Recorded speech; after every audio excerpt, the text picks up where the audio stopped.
চাকরি পেয়েছি চাকরি পেয়েছি। তাই নাকি?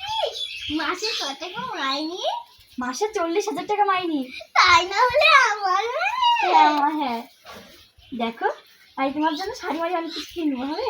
মা চারটে ভিক্ষা দাও তো। আজকে একটা ফকির কেউ তাড়াবো না, সব কেন ভিক্ষা দেবো?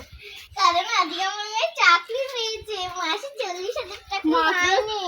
মাত্র 40,000? আমি তো ভিক্ষা করেই জানি 50,000 করে, তুমি 40,000 আনে?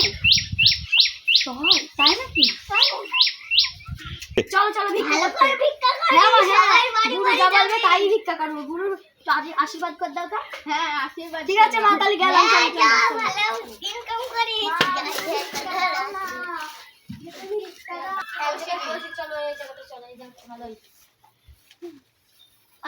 ভিক্ষা ক টাকা হলো? আজকে ভালোই লাভ হয়ে গেছে। দেখি ক টাকা হলো, ভাগ করতে হবে তো টাকা। আবার পরে গুনিস আবার তো ওখানে।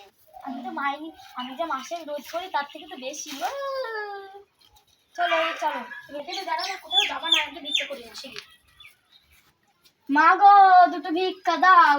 যাচ্ছি, দাঁড়াও। কখন থেকে দেরি আছে, দাও দাদি। এই করে ভিক্ষা অনেকজন তো অনেক করে ভিক্ষা দেয়, তুমি এই করে ভিক্ষা দিলে। যাই, এই করাই নিয়ে যাই। যাও তুমি যাও। মা দুটো ভিক্ষা দাও। এখন এটা একজন আসলে, আবার তুমি আসলে কেন? উনি আলাদা আমি আলাদা, আমাকে চাকরি দাও। দাঁড়াও, এই নাও। দাও, দাঁড়াও। এখনো আসছে না, বুড়ো হয়েছে। হ্যাঁ হ্যাঁ, এই না, দেখো ভালো চাকরি ভিক্ষা হয়েছে।